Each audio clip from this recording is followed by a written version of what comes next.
Just now by saying that actually there's an oral history tradition in Malay culture, in our own culture, in Chinese culture, in Malay culture, in Indian culture.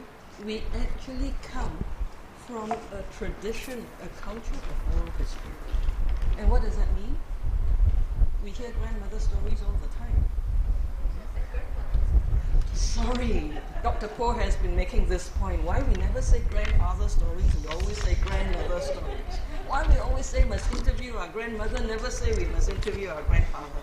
So it's these grandfather and grandmother stories, but it's also a culture, a tradition in which oral histories are passed, enter the public domain, become known by orang ramai, and are transmitted as literature, as stories, as national stories, right?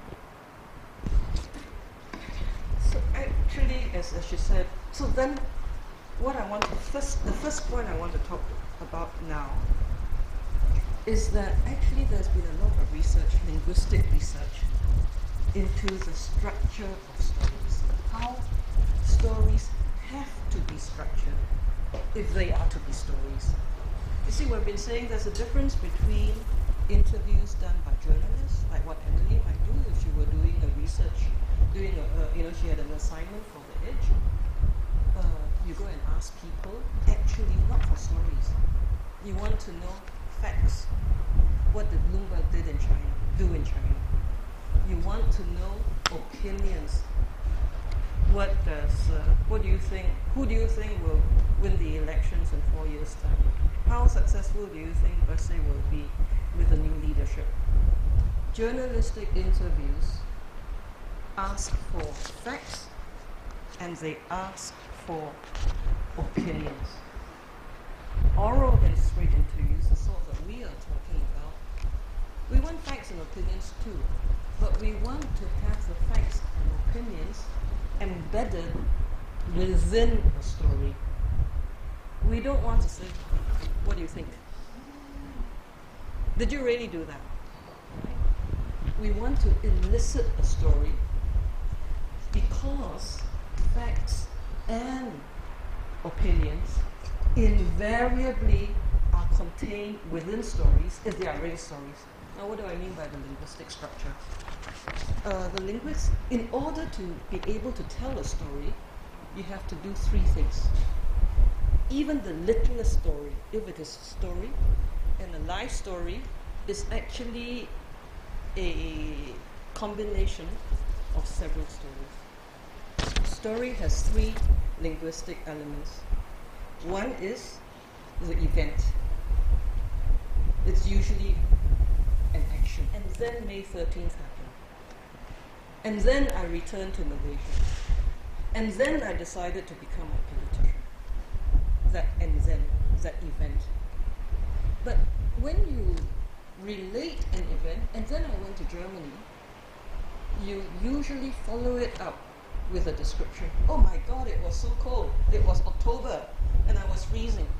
Germany is so cold. I couldn't stand it. But I couldn't stand it would be the third element. So first the event, then you would have a description. If you listen to Dr. Poh carefully, he seems to be rambling, but it follows the same structure. An event, a description, and then the evaluation. Oh my God, I couldn't stand it. And then I went to Penang, studied at USM, and then I started working in a factory. Actually, that changed my life. I never realized how difficult people have it, or something like that. Then I went to India. I was 18 then. My family had gone back to India, so they said that I should go there. At first, I didn't want to go, but that really transformed my life. This third element, that evaluative element, that opinion, belongs to telling a story.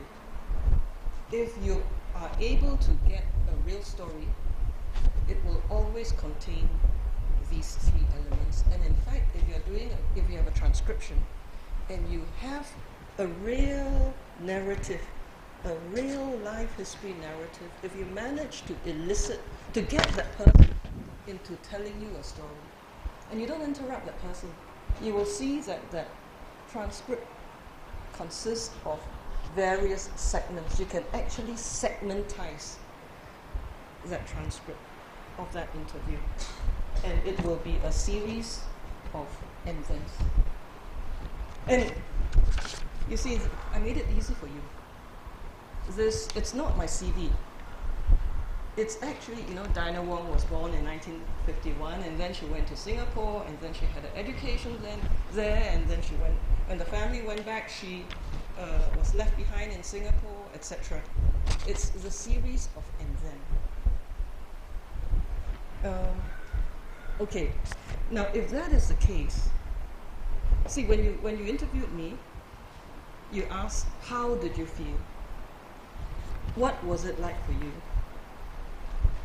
Those are actually the opinion questions. And it's easier, and as I said, it was very good. He played the role of bad cop. He made it very difficult for the interviewers. I played the role of good cop. I made it very easy for you. Because this is the way we generally would ask questions as academics or journalists. But until you get that life story, you shouldn't be asking these questions. So maybe that's the. So if we realize that stories are not just formless, but stories actually have a structure, and this structure incorporates the facts. You see the description. When I went to Germany for the first time, it was the month of October, and it was damn cold. That's the description. You will have certain descriptions. And then came May 13th. We were living in Sentul then. And Sentul is such a multiracial place. When we grew up in Sentul, we mixed with everybody. We went to the Chinese New Year, etc., etc., etc. You won't, a narrator will never say, and then came May 13th. That's the event. The narrator will always invariably follow up with a description, I would say here. And then I went to Germany. And I actually intended only to stay for 1 year and remain for 20 years. There's always an assessment, always a talk about what do you do, how to do an interview during the interview itself. They're two quite different things because you have 1 hour or 1 hour and a half. There are actually only two things you need to know. Already two issues we've been talking about in terms of how to do an interview then. If the interview is about stories. Two very simple things. The art of listening and the art of asking questions. Now, maybe the first thing, listening. The paragraph that I prepared for you would have been maybe the way an interview would have started. Not CV. CV would say Diana Wong studied in University of Bielefeld, maybe 3-4 lines. This already has a narrative structure. But you see, you have 15, 20 minutes to read it, pore over it, and decide, oh, really the story of her life is about identity. And it's true, the story of my life is about identity. But if you're sitting there, listening to it in the first time, you might not catch it so easily. So that's the first thing you must train to do, the art of listening. And there are always cues. So in my text, I gave plenty of cues. Separation. Went to Germany intending to spend 1 year, but remained for 20 years, etc.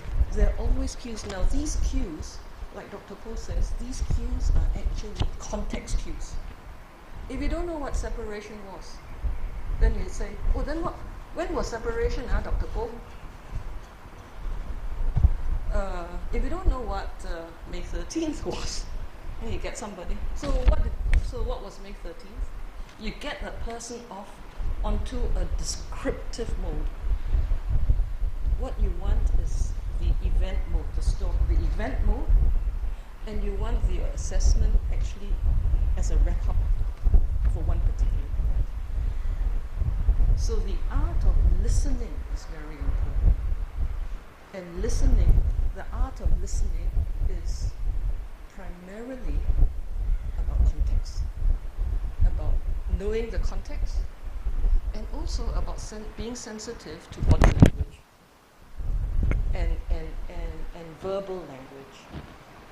Very often I look at, especially if it's a male narrator, I look at the throat, the Adam's apple. It's very clear. You look at the eyes, but also you listen to the voice. And you listen not just for what is said, but what is not said. Of course, there are absences in this academic, essentially an academic background.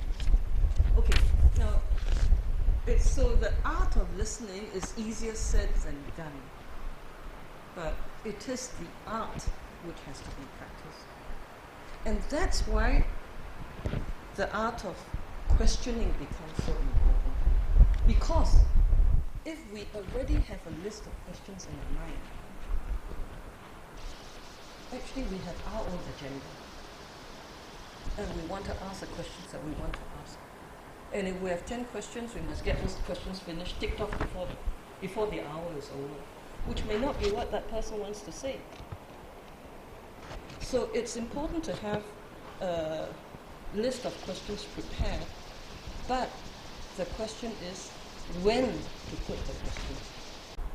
Very often when you're telling a story, you don't say the year. It's academics like us who want to know the year, the age, the gender, the social background. I mean, she's telling a story, and then I went to Germany, and then I interrupt, and then I say, what year was that? Gone. That narrative thread is lost. So, what we were taught, when I was in Germany, was you first let the narrator finish telling a story, and which was very important for my life history experience and my sense of identity, is Africa, going to Africa after Germany. It's not mentioned here at all. But if you had said, so after Germany, did you go? What did you do after you graduated or when you first arrived? So ask these kinds of questions that will bring the reader along, the how questions, that will bring the narrative flow until the person says, yeah lah, and then now I'm in Malaysia lah. That's it. Then you know the story is ended. Now at that point, and Lynn said, bring along a notebook. When you're listening to the story, instead of interrupting, make a note of those events or points, themes where you think, oh, she glided over this too quickly. This is where I want to probe further. This is important. Talk about context, to talk about ideology. You give the narrator a chance to go off the storyline. You want to try to keep as much as possible the narrator on the storyline. So as much as possible, you ask the how questions. You ask the and then questions. Actually, if you read transcripts, you find a segment would normally begin with and then. Okay. So try to ask questions after the interview is over. Not the interview, after the story is over. Alright? And as I said, you can basically talk about the what questions, the why questions, the how questions, and the least important of all in a way, the when questions. I find that I usually ask the when question most. Sejarah Rasmi, how we learn history. Date, event. Date, event. So I'm so fixated on the date. If my narrator doesn't give me the date, I ask for it. That's a when question. That's the least important in a way. At the end of the story, yes. Then the what question, that is racial, and which requires practice.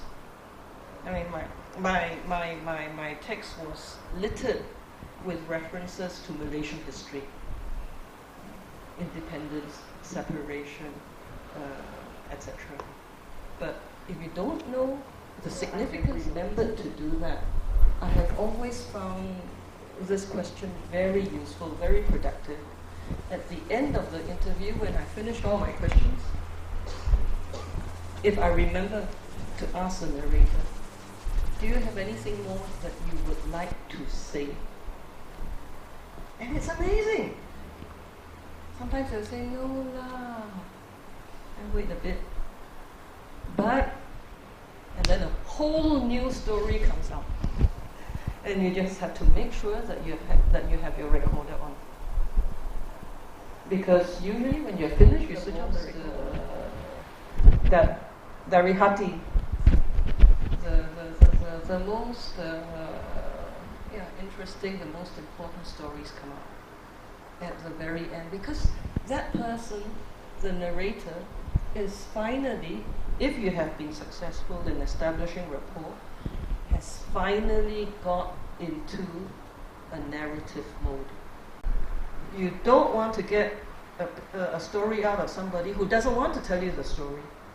I think we must respect the fact that many people are not yet ready or are not prepared to tell the story. But if a person says he's willing to give an interview, there are still some things that the person may not be willing to say. And probing does not mean that we should dig it out of that person. We have nobody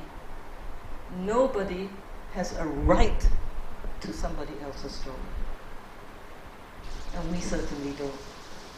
But as I was talking to Lynn was saying, actually when you do interviews with people, you find, and you know, we feel so embarrassed and so sensitive about whether we're asking people to tell a story when they don't want to tell the story, and very often they will start saying, especially orang biasa, sejarah rakyat, they'll say, no lah, what do I don't know, what do you want me to say? Oh yeah, I don't know, what do you have anything to say? Not necessarily questions.